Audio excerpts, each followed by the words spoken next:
Good morning everyone. Plasma science academy की online classes में आपका स्वागत है।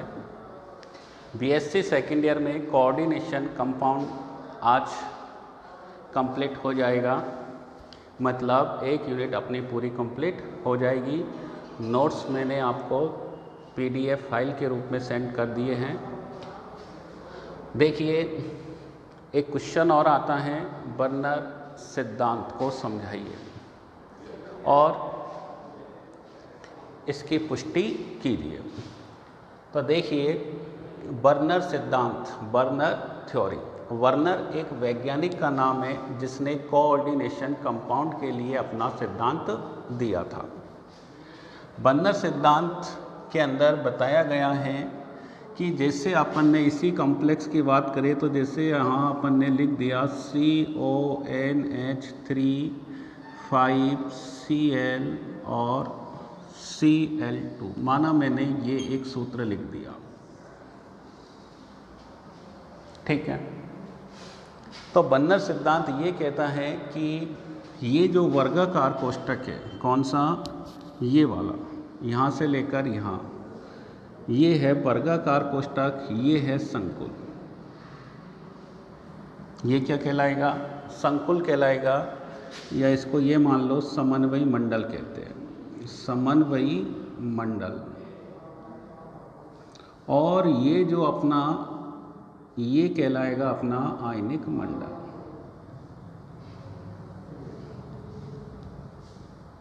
ठीक है, समन्वयी मंडल और आयनिक मंडल दोनों को मिलाकर संकुल कहते हैं। तो अपन ने देखा कि संकुल जो होते हैं वो वर्गाकार कोष्ठक में लिखे जाते हैं। किस में लिखे जाते हैं, वर्गाकार कोष्ठक में लिखे जाते हैं। वर्गाकार कोष्ठक में जो सबसे ऊपर होता है वो कौन होता है, मेटल होता है। कौन होता है, मेटल, धातु परमाणु होता है। तो वैज्ञानिक बर्नर ने बताया कि जो मेटल होता है, धातु परमाणु होता है, वो दो प्रकार की संयोजकताएं दर्शाता है।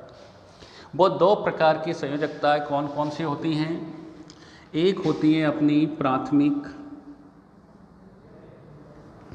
एक होती है अपनी प्राथमिक, प्राइमरी, और दूसरी होती है अपनी द्वितीयक। कौन सी होती है, द्वितीयक। दोनों में देखो, अब प्राथमिक संयोजकताएं क्या होती हैं, धातु की प्राथमिक संयोजकताएं क्या होती हैं और द्वितीयक संयोजकताएं क्या होती है। जो बर्नर थ्योरी है वो प्राथमिक और द्वितीयक दोनों संयोजकताओं पर आधारित है। बर्नर ने कहा कि धातु की जो प्राथमिक संयोजकताएं होती हैं वो आयनिक होती है। कैसी होती हैं, आयनिक होती है। पहला पॉइंट, प्राथमिक संयोजकता कैसी होती हैं, आयनिक होती हैं। जो आयनिक होती हैं वो आयनित हो जाती है। कैसी हो जाती हैं, आयनित हो जाती है, अर्थात आयनों में आयनित हो जाती है।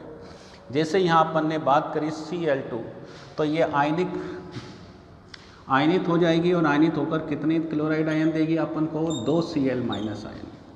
यदि बाहर 1 Cl होता तो अपन को 1 क्लोराइड आयन मिलता। यहाँ Cl2 है तो 2 Cl, और यहाँ Cl3 होता तो 3 Cl, और यहाँ Cl4 होता तो 4 Cl आयन अपन को मिलते। ठीक है। दूसरी बात देखो, यहाँ Cl है, यहाँ पर भी Cl है, लेकिन दोनों में अंतर है।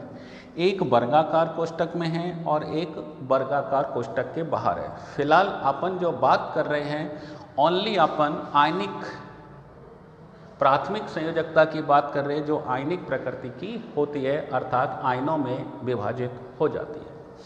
ठीक है, तो ये आयनिक प्रकृति होती है और जिसे अपन आयनिक मंडल में लिखते हैं।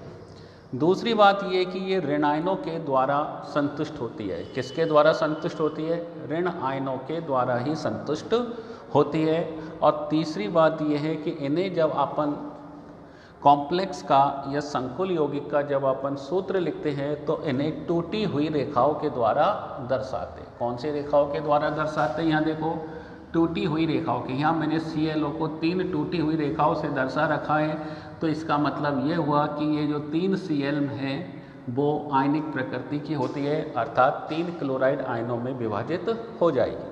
ठीक है, तो ये हुआ प्राथमिक संयोजकता के बारे में, जो आयनिक प्रकृति की होती है, आयनिक मंडल में होती है, ऋणायनों के द्वारा संतुष्ट होती है और टूटी हुई रेखाओं के रूप में इन्हें सूत्र में दर्शाया जाता है। ठीक है, अब बात आती है द्वितीयक संयोजकता की। तो द्वितीयक संयोजकता समन्वयी मंडल का निर्धारण करती है और इसे हमेशा वर्गाकार कोष्ठक में लिखा जाता है। तीसरी बात यह कि जो द्वितीयक संयोजकता होती हैं वो द्वितीयक संयोजकता ये मानो कोऑर्डिनेशन नंबर को शो करती है। किसको शो करती है? Coordination number. कोऑर्डिनेशन नंबर क्या कहलाती है? धातु परमाणु लिगेंडों के साथ जितने उपसह संयोजक बंध बनाता है तो उन उपसह संयोजक बंधों की संख्या द्वितीयक संयोजकता या समन्वयी संख्या कहलाती है। तो यहाँ धातु परमाणु की समन्वयी संख्या कितनी हुई? 5 और 1 6। तो यहाँ पर द्वितीयक संयोजकता कितनी हो गई? 6। दूसरी बात, प्राथमिक संयोजकता आयनिक प्रकृति की होती हैं और जो द्वितीयक संयोजकता हैं वो कैसी होती है? अनआयनिक। कैसी होती है? अनआयनिक। कैसी होती है? अनआयनिक। ये आयनित नहीं होती हैं, ये धातु परमाणु के साथ प्रबल उपसह संयोजक बंधों द्वारा जुड़ी हुई रहती है और इन्हें हमेशा वर्गाकार कोष्ठक में लिखा जाता है। तो ये अनायनित होती है, ऋणायनों के द्वारा संतुष्ट होती है या फिर उदासीन लिगेंडों के द्वारा संतुष्ट होती है और कभी कभी धनायनों के द्वारा भी संतुष्ट होती है। तो ये उदासीन लिगेंड है, ये ऋणायन है और कभी कभी धनायन लिगेंड भी हो सकता है। ठीक है, अनायनिक प्रकृति की होती है, वर्गाकार कोष्ठक में लिखी जाती हैं। इसे प्रबल धातु के साथ प्रबल उपसह संयोजक बंधों से जुड़ी भी रहती है और ये जो द्वितीयक संयोजकता है वो समन्वयी संख्या को दर्शाती है, धातु की समन्वयी संख्या को दर्शाती है और इन्हें हमेशा गहरी लाइनों से लिखा जाता है। जैसे ये सफ़ेद कलर में जो अपन ने लगाया ammonia ammonia ammonia ammonia ammonia, ये द्वितीयक संयोजकता को दर्शाते हैं। डार्क लाइन द्वितीयक संयोजकता को, टूटी हुई लाइन प्राथमिक संयोजकता को शो करती है। ठीक है, ये जो धातु परमाणु की जो द्वितीयक संयोजकता है वो अंतरिक्ष में एक निश्चित ज्यामिति में विन्यासित हो जाती है और विभिन्न प्रकार की आकृति जैसे चतुष्फलकीय, वर्ग समतलीय, अष्टफलकीय आदि आकृतियों का निर्धारण करती है। अब जैसे अपन ने एग्जाम्पल लिया ये वाला कि COCl3.6NH3, इसमें जो कोबाल्ट है इसकी कोऑर्डिनेशन नंबर कितनी होनी चाहिए? 6। अब 6 में क्या होता है कि जैसे इसको अपन यूँ भी लिख सकते हैं CONH3 का होल 6 और Cl3, CONH3 का होल 6 और Cl3। तो यहाँ पर जो अमोनिया है ये तो कौन सी संयोजकता को दर्शाएंगे? द्वितीयक संयोजकता को, और ये दर्शाएंगे प्राथमिक संयोजकता को। तो यहाँ देखो द्वितीयक संयोजकता को अपन ने 1 2 3 4 5 6 कोऑर्डिनेशन नंबर 6 के लिए आकृति अष्टफलकीय ऑक्टाहेड्रल होती है। तो यहाँ NH3 को अपन ने डार्क लाइन से शो कर दिया और जो प्राथमिक संयोजकता है उनको अपन ने टूटी हुई लाइन से शो कर दिया। ठीक है, इसका मतलब ये हुआ कि ये कितने क्लोराइड आयन देगा? ये 3 क्लोराइड आयन देगा। कितने क्लोराइड आयन देगा? 3। कितने देगा? 3 क्लोराइड आयन देगा। दूसरा नंबर आ जाओ CONH3 5ClCl2 या COCl3.5NH3। तो यहाँ पर NH3 के 1 2 3 4 और ये 5 तो द्वितीयक संयोजकता से जुड़े होते हैं डार्क लाइन से। एक Cl इसमें और इसमें अंतर होता है, इसमें और इसमें अंतर होता है, ये द्वितीयक संयोजकता को शो करता है और ये प्राथमिक को। ठीक है, तो यहाँ एक Cl को द्वितीयक संयोजकता से जोड़ रहा है। यहाँ देखो, यहाँ जो टूटी हुई लाइन थी अपन ने इसको क्या कर दिया? डार्क कर दिया। क्या कर दिया? डार्क। तो ये ध्यान रखना है, ये जो है Cl वो द्वितीयक संयोजकता को दर्शाएगा। किसको दर्शाएगा? द्वितीयक को। और 2 Cl जो टूटी हुई है ये इसकी प्राथमिक संयोजकता को दर्शाएगा। तीसरा यदि अपन देखें यहाँ, तो यहाँ वाला सूत्र देखो CONH3 4Cl2Cl, मतलब ध्यान रखना ये सिर्फ अपन को 1 क्लोराइड आयन ही देगा। ये वाला जो है वो द्वितीयक संयोजकता है, ये भी और ये भी। तो यहाँ 1 2 3 और ये 4 अमोनिया 2 Cl हैं, तो एक और एक दोनों को अपन ने डार्क लाइन से अपन ने शो कर दिया। किससे? डार्क लाइन से। और जो एक Cl बाहर निकल रहा उसको अपन ने टूटी हुई रेखा से शो कर दिया।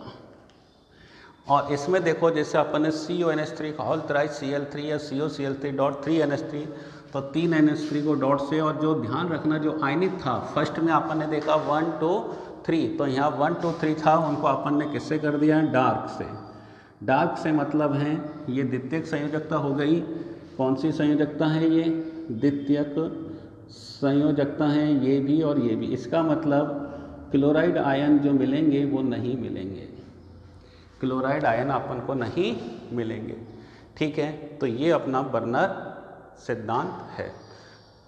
अब देखो बर्नर सिद्धांत का प्रायोगिक सत्यापन जैसे अपन करते हैं वो करते हैं आयनिक अभिक्रिया के द्वारा। और भी विधियां हैं, लेकिन ये सबसे सरल विधि है आयनिक अभिक्रिया के द्वारा। जैसे मैंने आपको वहाँ बताया था अभी बर्नर सिद्धांत में कि जैसे अपन ने ये ले लिया COCl3 डॉट 6NH3 ऐसे लिख लो NH3।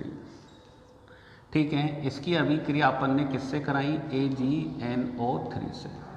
ये अपन ने क्या डाल दिया? आधिक्य। क्या डाल दिया अपन ने? आधिक्य। आधिक्य का मतलब होता है अपन ने AgNO3 जो लिया है वो अधिक मात्रा में लिया है। तो कतव क्या बनेगा? 3 मोल AgCl का अपक्षेप बनेगा और बाहर निकल जाएगा। कितने मोल? 3 मोल। ठीक है, इसका कितना था? 1 मोल से। कितना था? 1 मोल से 3 मोल AgCl बना। तो इसका मतलब ये हुआ कि यहाँ जो AgNO3 से अपन को क्या मिले? Ag+ ion. और Ag+ आयन किससे क्रिया करेंगे? 3 मोल क्लोराइड आयनों से क्रिया करेंगे, तब जाकर वो AgCl बनाएंगे। ठीक है, वही AgNO3 से अपन को कौन सा आयन मिलते हैं? Ag+ ion. और AgCl कब बनते हैं? जब Ag+ आयन और क्लोराइड आयन आपस में क्रिया करेंगे तब जाकर AgCl बनेगा। तो ये ध्यान रखना, अपन को 3 मोल बना तो इसके भी कितने चाहिए? 3 मोल Ag+ और 3 मोल Cl-, तब जाकर 3 मोल AgCl बनेगा। कुल मिलाकर बात यह कि इससे अपन को 3 क्लोराइड आयन प्राप्त होने चाहिए। एक अणु से 3 क्लोराइड आयन प्राप्त होने चाहिए। मतलब अपन इसकी यदि स्ट्रक्चर देखें, यदि अपन इसकी स्ट्रक्चर देखें तो इसकी जो स्ट्रक्चर बनती है वो कैसी बनती है कि 6NH3 है तो NH3 NH3 NH3 NH3 NH3 और NH3। भाई इसमें कितने क्लोराइड आयन हैं? 3 क्लोराइड आयन है। ये जो 3 क्लोराइड आयन है उसने किसके साथ में क्रिया करी है? Ag के साथ क्रिया करी है और 3 मोल AgCl बना लिया। इसका मतलब ये जो क्लोराइड आयन है वो उपसह संयोजक बंधों से जुड़े हुए नहीं है। इसका मतलब ये कहाँ है? ये बाहर है। ये प्राथमिक संयोजकता के रूप में है। किसके रूप में है? प्राथमिक संयोजकता के रूप में है। तभी तो ये तीनों के तीन आयनित हो गए और 3 अणुओं ने AgNO3 से क्रिया करके 3 मोल AgCl बनाया। अर्थात इस कॉम्प्लेक्स के अंदर अपन बात करें तो द्वितीय संयोजकता तो 6 ही होती है और वो 6 की 6 द्वितीयक संयोजकता अमोनिया के 6 अणुओं से संतुष्ट रहती है और 3 इसमें प्राथमिक संयोजकताएं होती है और प्राथमिक संयोजकता Cl- आयनों से संतुष्ट रहती है। ठीक है, अब अपन दूसरी बात करें कि जैसे दूसरा पॉइंट अपन ले ले, जैसे अपन ने वहाँ भी लिया था बर्नर सिद्धांत में CONH3 5 और Cl। ठीक है, और यहाँ अपन ने लिख दिया Cl2। इसकी अभिक्रिया अपन ने कराई AgNO3, तो अपन को 2 मोल AgCl बनेगा। कितना? 2 मोल। इसका क्या कारण है भाई? अब यहाँ देख लो, इसको अपन यूँ भी लिख सकते हैं, चलो वैसा ही लिख लेते हैं ना। तो COCl3.5NH3, इसमें और इसमें कोई अंतर नहीं है। अब यहाँ पर अपन को 2 मोल AgCl बना, तो इसका मतलब ये हुआ, इसका मतलब ये हुआ भैया, क्या हुआ कि 2 क्लोराइड आयन ही, कितने, 2 क्लोराइड आयन ही प्राथमिक संयोजकता के रूप में है। तो ये अपन ने NH3 लगा दिया, ये अपन ने NH3 लगा दिया, ये अपन ने NH3 लगा दिया, ये NH3, ये NH3, और ये अपन ने क्या लगा दिया, Cl, और बाहर अपन ने क्या लगा दिया, Cl2। तो ये यूँ है, ठीक है। इसका मतलब ये हुआ कि इस कॉम्प्लेक्स के अंदर द्वितीय संयोजकताओं की संख्या 1, 2, 3, 4, 5 और एक 6 ही है, लेकिन इनमें से 5 जो द्वितीयक संयोजकता है वो NH3 अणुओं के द्वारा संतुष्ट रहती है, और एक द्वितीयक संयोजकता Cl के द्वारा संतुष्ट रहती है। और जो Cl जो द्वितीय संयोजकता के रूप में कोबाल्ट से उपसहज संयोजक बंध से जुड़ा हुआ है, ये आयनित नहीं हो सकता, ये अभिक्रिया में भाग नहीं ले सकता। तो केवल जो अभिक्रिया में भाग लेंगे वो केवल Cl2 2 क्लोराइड आयन ही भाग लेंगे, और इसलिए 2 मोल अपन को क्या प्राप्त हुआ, AgCl अपन को प्राप्त हुआ। तीसरी यदि अपन बात करें कि COCl3.4NH3, इसकी अभिक्रिया अपन AgNO3 से कराते हैं तो कितना प्राप्त होता है, 1 AgCl का 1 मोल, कितना मोल, 1 मोल। तो यहाँ पता चल रहा है कि 1 मोल प्राप्त हो रहा है, तो इसके अंदर मात्र 1 क्लोराइड आयन ही वर्गाकार कोष्ठक के बाहर होगा, मतलब प्राथमिक संयोजकता के रूप में होगा। किसके रूप में होगा, प्राथमिक संयोजकता के रूप में होगा, ठीक है। ये देखो 1 2 3 4 5 और ये 6, ठीक है। ये अपन ने जोड़ दिए अमोनिया के अणु NH3 कितने जोड़ने, 4, ये NH3, बची जगह क्या जोड़ देंगे, Cl, ये लो भैया Cl। इसका मतलब ये हुआ कि ये जो 2 Cl है वो द्वितीयक संयोजकता के रूप में जुड़े हुए हैं, इसलिए ये अनायनित होते हैं और ये अभिक्रिया में भाग नहीं लेंगे। केवल कौन भाग लेगा, 1 Cl, इसलिए अपन को 1 मोल AgCl प्राप्त हुआ, ठीक है। तो यहाँ द्वितीयक संयोजकता जो 6 होती है, 6 में से 4 तो NH3 के द्वारा संतुष्ट रहती है और 2 Cl के द्वारा। अब बात आती है फोर्थ की, तो फोर्थ में आप देखो COCl3.3NH3, और इसकी अभिक्रिया जब अपन AgNO3 से कराते हैं तो अपन को AgCl का कोई अवक्षेप प्राप्त नहीं होता, मतलब अपन को AgCl प्राप्त नहीं होता, ठीक है। मतलब ये कोई अभिक्रिया नहीं करती, नो रिएक्शन, कोई अभिक्रिया नहीं करती, ठीक है। तो अपन को AgCl नहीं बनता, कोई रिएक्शन नहीं होती। इसका रीज़न ये है कि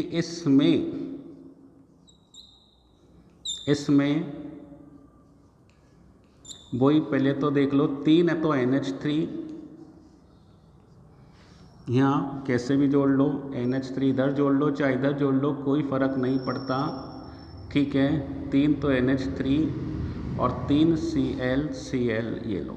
इसकी स्ट्रक्चर ऐसी होती है, इसमें भी कोऑर्डिनेशन नंबर वही 6 होती है, या द्वितीयक संयोजकता 6 होती है, जिनमें से 3 NH3 अणुओं के द्वारा और 3 Cl क्लोराइड आयनों के द्वारा संतुष्ट रहती है। अर्थात इसमें एक भी प्राथमिक संयोजकता नहीं होती, इसीलिए AgCl नहीं बनता, कोई अभिक्रिया नहीं होती है, क्योंकि ये Cl तो उपसहज संयोजक बंधों के द्वारा धातु से जुड़े रहते हैं जो अनआयनित होते हैं, ठीक है। इस प्रकार से बर्नर सिद्धांत की पुष्टि होती है कि धातु 2 प्रकार की संयोजकता दर्शाता है, प्राथमिक आयनित होती है और द्वितीयक संयोजकता अनआयनित प्रकृति की होती है। ये अपना बर्नर सिद्धांत खत्म।